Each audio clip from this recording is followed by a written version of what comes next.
Ugh, y'all. Well, let me find something that I can use as a telephone. Jesus. Yeah. Can you come and get me? Yeah, I don't like it here no more. If y'all have not seen Joelle's TikTok that she did the other day, it was the funniest thing. I watched it like 10 times. Joelle, no kidding. I watched that like 10 times. I've been late to the game. I just downloaded TikTok the other day, and oh my gosh, those are the funniest videos on there. And Joelle did a Christian Jesus. She had Jesus. Yeah. Can you come and get me? I don't like it here no more. Y'all, that is how I feel right now. What's up, beautiful family? I hope y'all are having a wonderful afternoon. I just came out of Hobby Lobby. I had to get some things for my son's birthday coming up this weekend on Saturday. He is turning a big 3, and we're doing a dinosaur theme this year, and it's so awesome because I just love how I could literally just go right into Hobby Lobby and they had everything.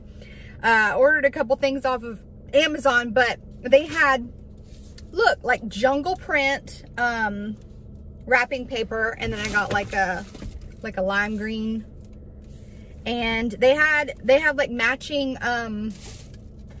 plates and all that stuff. Super cool. See, look, matching plates, little plastic tablecloth. Then they have the the napkins that match, and yeah. So anyways, and then I got some like actual dinosaur stuff off of Amazon. So it'll be really cute. Get a little cake holder and all that. This is actually the first year that he really understands like what a birthday is, and I kept telling him that his birthday's coming up in a couple days, and he's, you know, talking about how he's gonna get a cake, and he said, I want 10 presents, Mama. I said, well, I don't know about 10 presents, but man, I'm telling you, time really flies. Yeah, guys, I just came on here to kind of just chat with you guys and let you know how I'm feeling. You know, I know that, you know, every time we come on here as, you know, watchmen and women, if you've watched me throughout the year, whatever, I've always been very, I hope I've been encouraging to you guys and uplifting and positive and hoorah, but man, it's just been, I've been tired lately, y'all. I've been tired of watching. And that's okay to say, like, not every day is going to be perfect. And I've just had no motivation or oomph to get on YouTube. I just have not been feeling it, y'all. I'm tired. I want to go home. Like, I don't want to be here anymore. I want to go home. I want to go to and what I mean by home is I want to go home, like, to heaven. And it's crazy how, you know, it's just, and you guys, I'm sure, can relate. Just, it's crazy how you long to be in a place that you've never actually been, but, you know, home is with the Lord. And the reason why we resonate with that is because he dwells within us. Like, the Holy Spirit literally lives inside of us. And so that's why we feel that way. We know that this place is not our home. And, yeah, I'm just tired. Like, honestly, you know, all BS aside, I'm ready to go home. Jesus, you come and get me. I'm so tired, Lord. I just want to go home to be with you. I don't care if you ain't got my place ready, okay? I done told you, and you know this, I will live in a cardboard box just to be with you, God. This place is getting crazy. It's causing stress. It's causing me anxiety. Like, can you just blow the trumpet? Because I'm ready to hear it, and I'm ready to just blast up out of here. I don't care no more, Lord. Oh, man, y'all. Let me tell you this, all right? Just, guys, this is all I know, okay? I know that when I was 10, the Lord showed me the rapture of the church happening. And at the time, and I know y'all may heard this story, but there may be new subscribers. The one thing that I can cling to, right, when I get so anxious and I get doubtful, my faith wavers, the one thing that I can always resort back to, the one thing that keeps me pressing on is the fact that the Lord, for some reason, I don't know why he chose me. I don't know. I don't know why he chose me. I don't know. Well, I mean, I guess it's because he had this YouTube channel planned for me to sound the alarm. But I don't know, you know, he could have chose anybody, and he did. He chose a lot of other people to tell as well. But the one thing that I know that I can say that was the Lord. And I can look back and know that, you know, from some of the things that the Lord has shown me, but I always resort back to the one dream that the Lord gave me when I was a little girl. When I saw the rapture of the church, I didn't even know what it was at the time, you know, and that's why I always resort back to it, because, you know, the Lord was working in my life as a little girl, and I didn't know what any of this meant. I didn't know what it was, and I saw the rapture of the church happening before I knew what it was, and I sat on it for so long. And I just remember we spiraled up into the air, and we got into the atmosphere, and we all stopped in midair, and the Lord let us back down. And as our feet planted the ground, we all just started walking back to wherever we were coming from. And I looked to the person who was to the right of me as we were walking back, and I looked at them, and I told that person, which ultimately I know now was the Lord speaking that, obviously, like, to me. I looked at that person and said, that was a sign from God that it's almost time to go home. And I knew that when we all were in that big open field and we started to spiral up into the air, when we stopped, I knew, I had an understanding that that was a midway point. And that's all I can cling to. Like, I cling to that when I doubt. The Lord would not have given me that as a little girl. And obviously, as the years went on, I kept it to myself and told a couple people, and they looked at me like I was cuckoo for Cocoa Puffs.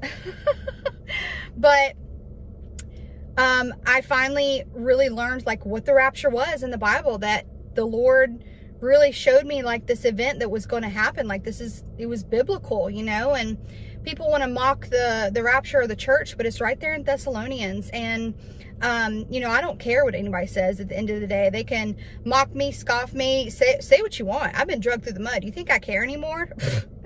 They done did it all. You know what I mean? So, you know, drag me through the mud. The rapture of the church is a real event, and born again believers will be going before the tribulation happens. I know my Father. I know his love for us. And I know that he showed it to me for a reason. I know that he's not a God that's going to play and toggle with our minds, tease us, and make us think that we just get to go home and then it not really happen. We all just pass away. You know, I believe we're the fig tree generation. And, you know, I stand by that. And so we just watch and we wait and we occupy the time. Like, don't stop living your life. That would be ignorant. You know, I see a lot of people that come against me and mock me and say, oh, well, if you know the rapture of the church is soon, then why would you do this? And why would you do that? And why would you even work? Probably because I have mouths to feed. Somebody asked last year when we put a pool up, they said, oh, well, if you know the rapture of the church is coming, well, why would you get a pool? Because Florida's hot. It's really hot, and we need something to do when it's hot, okay? Like, you don't stop living your life. You keep living. And when the trumpet sounds, then it's time to go home. But just keep going on, guys. But I know that Jesus is coming soon. Why? Because not only does the word say to look up when you start to see all these things, but he speaks to us because he abides in us, and we can trust in what he says. And when, like I said, my faith wavers and I have nothing left in me, I have no drive, I have no motivation, I'm doubting everything, I'm hearing all of these outside voices telling me that he's not really coming right now and life's just going to keep going on. He brings me back to that moment as an innocent little girl, and reminds me of what he showed me, that it's a real event, and he wouldn't have shown that to me for no reason if we were not going to see that. Like I said, he's not a God that is just going to play with our minds and make us think something, you know what I mean? Like, why show us all these things and then just like let life keep going by? And so even when my flesh is not trusting and having faith in him, I ask him to give me more faith. There's actually a scripture in the Bible, and I would have to find it again. But it basically explains that God gives us just the right amount of faith that we need in that moment in time. And I really wish I could find it. I didn't even know it was in the Bible until Chrissy had showed it to me, because I used to be the kind of person that, and I'm kind of trailing off, but oh well. I used to be the kind of person that thought that, well, if I just had a little more faith, you know, then maybe it would happen, or maybe this would happen, or maybe God would take my anxiety away if I had more faith in him, or if I could just trust him a little more. And I realized that it wasn't anything it wasn't anything wrong that I was doing. God allows everything in your life to happen. Everything's ordained by him. There's nothing that doesn't go through him. And so when you go on like throughout your life, God gives you just enough faith that you need in that moment. And we just literally have to trust and have faith that he works all things out for the good. And like, we're literally in his hands. And even though it looks crazy and hectic and chaotic, and we don't understand why this is happening and that's happening, and why am I struggling with this, and why am I going through that, and why haven't you taken this away, God? I just have to like stop and say, like, and just remind myself that I'm a child of God, and I know that he's got me because he loves me, and the only safe place that I can be is in his hands. And I know that I'm there, and I know that there's nothing that can snatch me out of his hands. Why? Because he says so.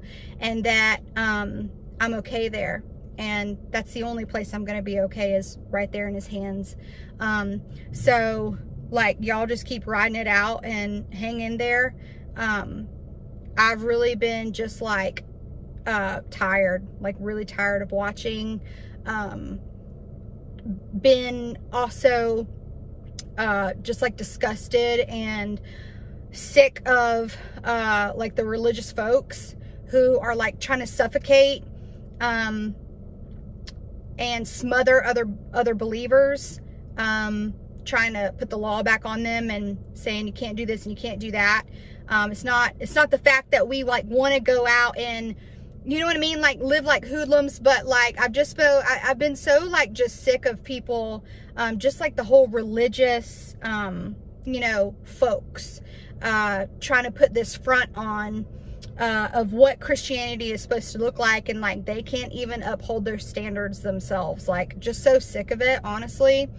So I've just needed a little refresher, and I just wanted to come on and just express to you guys that like I'm human too, and I'm sorry that this isn't like the best encouraging, inspirational message today, but I want you guys to know that like I deal with real life stuff just like y'all, and I get tired too, and I just know that he is coming soon.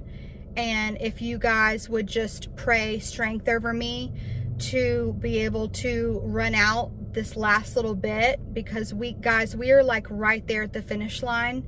I know it. We can see it around us. And so you guys hang in there if you're feeling the way that I am.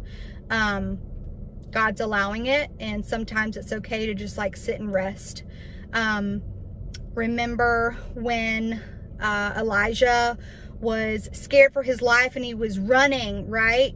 And he fell upon a tree and he said, Lord, just let me die now, like just take my life. And he fell asleep on the tree, right?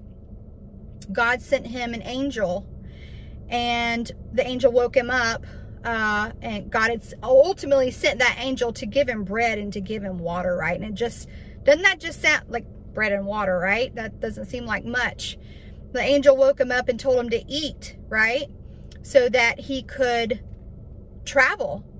And ultimately, he ate that bread and he drank that water, and it sustained him for 40 days and 40 nights. Guys, God is our living water. He is our bread. And sometimes, just like Elijah, when we're tired, when we feel like giving up, it's okay to rest. But God's going to be that living water and that bread that you need to keep going and to fight and to get to where you got to go.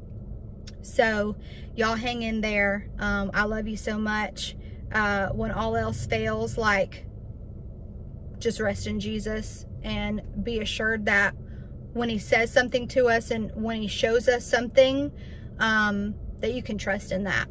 All right. So I love you all so very much. I got a couple more errands to run, and I'll chat with you soon. See ya.